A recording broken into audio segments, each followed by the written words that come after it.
చంద్రబాబు గారు ఒక్క నిమిషం ఉండండి. అజయ్ వర్మ గారు చెప్పండి, అది జగన్మోహన్ రెడ్డి చెప్పిన అంశం, అది చెప్పండి. ఏదైతే డాక్టర్ రమేష్ గారు చెప్పారో అది 100% వాస్తవం. దాన్ని ఏకీభవించాలి మనం. ఎందుకంటే పార్టీలను పక్కన పెట్టేసి ఏదైతే సొసైటీలో పెద్ద మనుషులుగా చెలవుతున్న రాజకీయ నాయకులు అవ్వచ్చు, లేదంటే సొసైటీలో ఉన్న పెద్ద మనుషులు అవ్వచ్చు, ఇది ఖచ్చితంగా అరికట్టాల్సిన విషయం.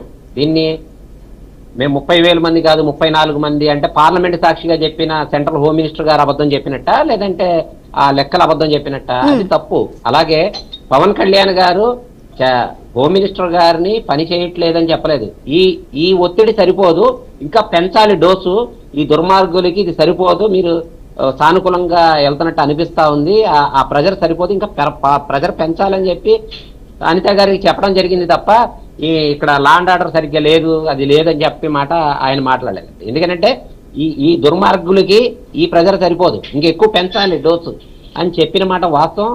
పవన్ కళ్యాణ్ గారు అది ఇప్పటికే ఆ మాట కట్టుబడి ఉన్నాం. ఎందుకంటే అది చెప్పిన తర్వాతే ఎవరైతే దుర్మార్గులు అందరూ జైలుకి వెళ్ళడం జరిగింది, అరెస్టులు చేయడం జరిగింది. ఎక్కడ దాకా దీనికి ఇప్పుడు 4 కోట్ల మంది డేటా తీసుకెళ్లి భారతమ్మ గారి పిఏ నానక్రామగూడలో కంపెనీలో స్టోర్ చేసిన పరిస్థితి. అది సాక్షాత్ ఆయన అరెస్ట్ చేస్తే గానీ ఆయన పేరు ఇది ఎఫ్ఓఏ కంపెనీలో నానక్రామగూడలో వర్రా రవీందర్ రెడ్డి అతన్ని అరెస్ట్ చేసిన తర్వాత ఆ విషయం మొత్తం బయటకు వచ్చింది. అంటే వీళ్ళు చేసిన అరాచకాలు చెప్పుకుంటూ పోతే ఇందాక డాక్టర్ గారు చెప్పారు, అది సెపరేట్ వింగ్. ఏదైతే సొసైటీలో జరుగుతున్న హ్యూమన్ ట్రాఫికింగ్ అవ్వచ్చు, లేకపోతే ఒంటరి మహిళల మీద జరుగుతున్న దాడులు అవ్వచ్చు, మహిళా లోకంలో జరుగుతున్న ఇబ్బందులు కావచ్చు, అట్లందరినీ మనందరం సమిష్టిగా ఎదుర్కోవాల్సిన పరిస్థితి. కానీ వీళ్ళు ఎలా ఉందంటే పరిస్థితి, దొంగ అని అరిచినట్టు వీళ్ళది అసలు మరి 6 నెలలకు వీళ్ళు గతంలో నిన్న జరిగిన కరెంటు సంబంధించి ఉద్యమంలో వీళ్ళందరూ రోడ్డు మీదకి వచ్చి ఫైటింగ్ చేస్తారంటే ఆయన వెళ్ళి పెళ్లిలో చూసుకొని హెలికాప్టర్ ఎక్కి బెంగళూరు విమానం ఎక్కి బెంగళూరు వెళ్ళిపోయిన పరిస్థితి. ఆయన అసెంబ్లీకి రావాలి, ప్రజా సమస్యల మీద మాట్లాడాలి. ఆయన 11 మంది ఎమ్మెల్యేలు ఉన్నారు, జగన్మోహన్ రెడ్డి గారు ఎవరైతే ఉన్నారో ఆయన అసెంబ్లీకి రావాలి, ఈ సమస్యల మీద మాట్లాడాలి. మేము ఏదైతే ఈ హ్యూమన్ ట్రాఫికింగ్ కి సంబంధించి అవ్వచ్చు, ఇతర సమస్యలు అవ్వచ్చు, వాటి మీద ప్రెజర్ తీసుకురావాలి ప్రభుత్వం మీద. ప్రతిపక్షం కానీ అవతల పక్క ఏదైతే ఉంటుందో వాళ్ళందరూ నిలబడి మాట్లాడాల్సానికే అసెంబ్లీ ఉంది. అవన్నీ వదిలేసి, అసెంబ్లీని వదిలేసి, ప్రజల సమస్యలను వదిలేసి ఆయన బెంగళూరు ప్యాలెస్కి వెళ్ళిపోయి అక్కడ నేను సేద తీరుతానంటే అది ఎంత మట్టి కరెక్ట్ మేడం? అది కరెక్ట్ కాదు. ప్రజల్లో ఉండాలి, ప్రజా సమస్యల మీద పోరాడాలి. మేము జగన్మోహన్ రెడ్డి గారిని అదే కోరుకుంటున్నాం. సాక్షాత్తు డిప్యూటీ స్పీకర్ గారు కూడా మాకు సమయం ఇవ్వట్లేదు అంటే నేను ఇస్తాను రండి అని చెప్పి డిప్యూటీ స్పీకర్ గారే, సాక్షాత్తు డిప్యూటీ స్పీకర్ గారే అసెంబ్లీకి రమ్మని పిలిచారు రఘురామకృష్ణరాజు గారు.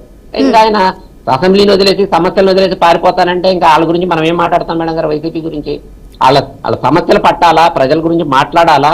11 మంది ఎమ్మెల్యేలను ఇచ్చారు, 39% ఓటింగ్ షేర్ ఉంది వాళ్ళకి.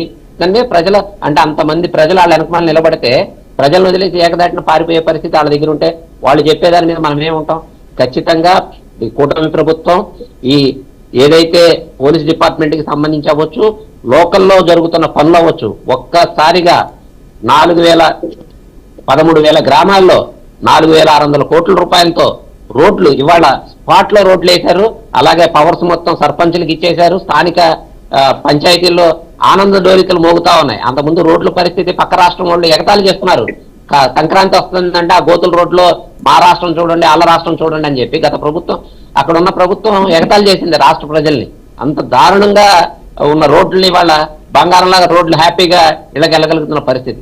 ఈ వ్యవస్థ డెవలప్మెంట్, వృద్ధి రేటు, అలాగే చంద్రబాబు నాయుడు గారు అమరావతి మీద దృష్టి పెట్టి ఈరోజు ఒక రూపురేఖలు తీసుకొచ్చి దాన్ని అమరావతి రాజధానిని ఒక వరల్డ్ క్లాస్ సిటీగా తయారు చేయడానికి కేంద్ర ప్రభుత్వం ఒప్పించి పవన్ కళ్యాణ్ గారు అలాగే అవన్నీ ఓకే, అవన్నీ ప్రణాళికలు చేస్తున్నాము అదే అంటున్నారు. దానికి సంబంధించి సబ్మల్టేనియస్ గా కూడా చెయ్యనివి కూడా చెప్తున్నారు. మీరు ఏమేం చేస్తున్నారు, ఏమేం చేయబోతున్నారు చెప్తున్నారు, కానీ అసలు ఏం చేయలేదు అనేది వైఎస్ఆర్సీపీ చెప్తున్నారు. అంటే ప్రతిపక్షంలో అసెంబ్లీలోకి వచ్చినా రాకపోయినా ఒక ప్రజల మమేకం అవుతూ కానీ లేకపోతే ఒక ప్రెస్ మీట్ పెట్టి కానీ వారు ఏదైతే చెప్పాలనుకుంటున్నారో అది చెప్తున్నారు. ఓకే, వేదిక వారు రాంగ్ గా ఎంచుకున్నా కానీ మీ కూటమి ప్రభుత్వం ఏం చేయలేకపోయింది, ఏం చేయట్లేదు అని చెప్తున్నారు. ఒకటి సూపర్ 6 అంటా కూడా టోటల్ మోసం అంటున్నారు. ఉద్యోగస్తుల్ని మోసం చేశారు, జీతాలలో ఐఆర్ ఎక్కడ, అలాగే డిఎల్ పెండింగ్ ఉన్నాయి, పిఆర్సీల చైర్మన్ ని మార్చేశారు కానీ ఇప్పటి వరకు ఆయన నియమించిన దాఖలాలు లేవు. అలాగే 2 లక్షల 6,000 వాలంటీర్ల ఉద్యోగాలని తీసేశారు. అదే కాకుండా ఏపీ బ్యావరేజెస్ కు సంబంధించి 15,000 మందిని తీసేశారు. ఉద్యోగస్తులనే ఎక్కడున్నారు మేడం? ఆయన చెప్పనండి, ఎవరైతే వైసీపీ ప్రతినిధి ఉన్నారో వాళ్ళు ఉద్యోగస్తులా చెప్పనండి. స్వచ్ఛందంగా వర్క్ చేసే వాళ్ళు ఉద్యోగస్తులా, వాలంటీర్లు ఉద్యోగస్తులా, వాలంటీర్లు ఉద్యోగస్తులా చెప్పండి. వాలంటీర్లు ఉద్యోగస్తులా దానికి ఆన్సర్ చేయండి మేడం. చంద్రమౌళి గారు వాలంటీర్లు ఉద్యోగస్తులా, వాలంటీర్లు ఉద్యోగస్తులా మోసం చేసి ముఖం చాటేసుకుంటున్నారు మీ ఎమ్మెల్యేలు. వాలంటీర్ వ్యవస్థ అంటే వాళ్ళ నోటి కార్డు కూడా తీసేసి వాలంటీర్లు ఉద్యోగస్తులా, వాలంటీర్లు ఉద్యోగస్తులు కాదు, ఆడుకుంటున్నటువంటి పరిస్థితి. వాలంటీర్లు ఉద్యోగస్తులు కాదు, వాలంటీర్లు వచ్చి 10,000 రూపాయలు ఇస్తామన్నారు. డిగ్రీలు చదువుకున్న వాళ్ళని వేరే ప్లేసుల్లో ఎస్టాబ్లిష్ చేస్తా ఉన్నారు. అది మీ కంటికి కనబడట్లేదు, మీ కంటికి కనబడట్లేదు, అది మీ కంటికి కనబడట్లేదు, అది మీ కంటికి కనబడట్లేదు.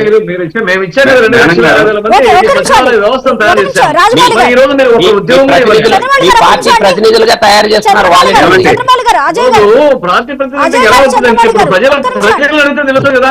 ప్రజలను అడిగితే కనుక మీకు వాలంటీర్ వ్యవస్థ ఎలా ఉందని ప్రజలు వాలంటీర్ వ్యవస్థ కరెక్ట్ అయితే మీకు 11 ఎందుకు ఇస్తారు? 161 ఇయ్యాలిగా, 150 కాదు, ఇంకో 10 పెంచి ఇయ్యాలి కదా. ఏం చేస్తున్నారు? ఇదే చూడండి, ఏమేం చేస్తున్నారు? సంపద సృష్టిస్తామని చెప్పి దాదాపు వచ్చేసి 65,000 కోట్లు అప్పు చేశారు ఈ రోజు వరకు.